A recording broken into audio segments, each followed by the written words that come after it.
What is up, everyone?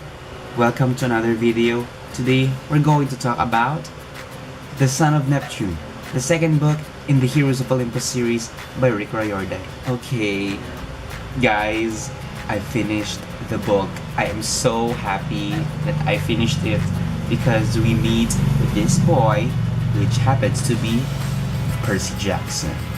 In this book, Percy is back at it again, and he will be at the Roman camp at Camp Jupiter. That's all I can say about this book. If you don't want to be spoiled, stop this video right now and come back with me so we can discuss this book together. So goodbye to those non-spoilery people and come back if you have read the book.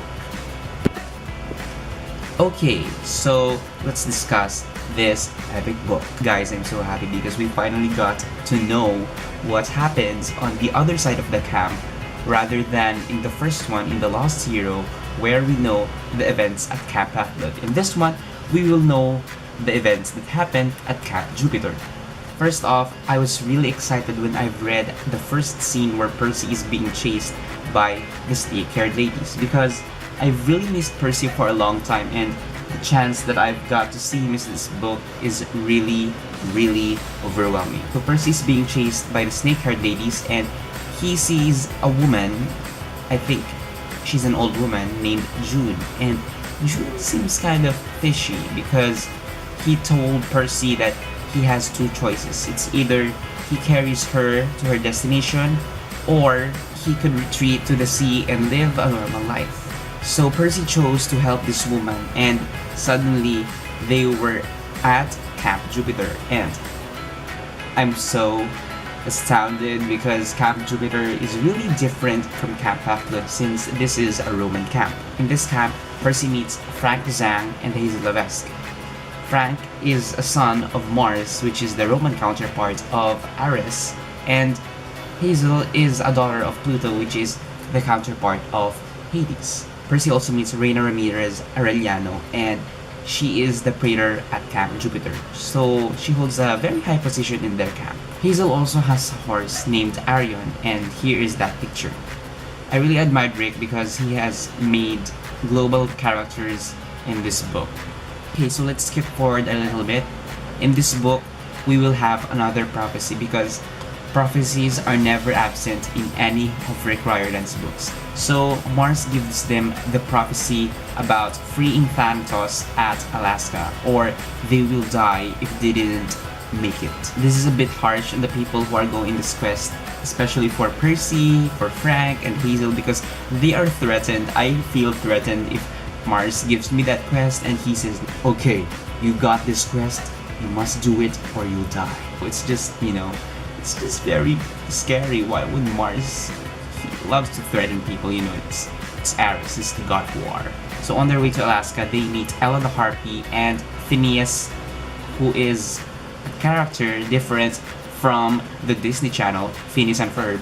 This is a different Phineas guy. There's a scene here where there is full of suspense because Percy made a bet on drinking Gorgon blood with Phineas in order to gain information on how to get to Alaska. And I'm really scared because what if Percy might drink the wrong cup? That's what's going on in my mind while I was reading that scene, and fortunately Percy went through that victoriously. He got the information from Phineas because he wrote it on a piece of paper. They also visited Frank's grandmother's home, in which they got information on how to get to Alaska by a plane. I also forgot to mention that Frank has a stick in which his life depends on because he has a stick. I don't know I don't know how big it is, but I think it's just a little stick in which you really need to keep an eye on it. And if that stick gets burned, Frank will die. I'm imagining funny moments where Frank's friends would prank him, like they would bring candles and scare him like, I'm going to burn your stick, I'm going to kill you. It's just funny because by that stick, Frank's life depended on it. When they got to Thanatos at Alaska, they knew that the chain needed to be broken by melting it using Frank's stick. So things just got way more suspense and way more mind-blowing because I'm really interested in what's going to happen. Will Frank die? Will he survive? Or what? What will happen? So later on in this book, Frank survived and he freed Thanatos using a stick that he burned. And I was really scared for him at that part because it is a matter of life and death. That moment as well, Frank knew that he can shape shift. So it's just great because I am thinking of Beast Boy in Teen Titans, in which he can transform into different kinds of animals or different kinds of shapes, and a character in this series can also do that. Transformed into an eagle and some other animals in this book. When they finally freed Thanos, they went back to Camp Jupiter, and I was shocked and they were shocked as well because Camp Jupiter is under attack by giants. Okay, I'm just remembering some bits of Camp Half-Blood back then when the main characters return to their camp after their quest. Something big is going on. Why? I just left for some days and this is what I will arrive to. This is what I see after I come back. Can't you guys, just live peacefully, or can't you guys be normal when the campers or the people on the quest go back? Some giants are attacking Camp Jupiter and Percy battled them, namely pulley boats. He defeated that giant and all was well, all ended well. And at the very end of this book, I was still expecting something and I knew it would be coming.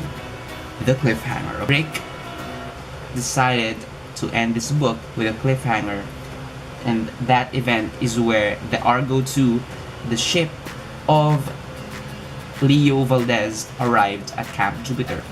This is the moment where Percy will meet the campers from Camp Half-Blood that are really Roman, and they will meet together, and that is where the book ends. So I really admired Rick again because he explained more Roman things, and this is a very different side because I really learned a lot aside from Greek things, because in this book this is full of Roman things. And the Romans like to wear the color purple, I think, because that's the logo of the SPQR sign they have at their camp. My heart melted at the end of this book when Percy put an arm around Frank and he's like this, and he told them that they would meet his other family because the Argo 2 arrived. And I was really happy for Percy because he did not forget the real family, the first family he had at Camp Half-Blood, because of course his memories came back. So my opinion in this book is that it's very different, but it's really good.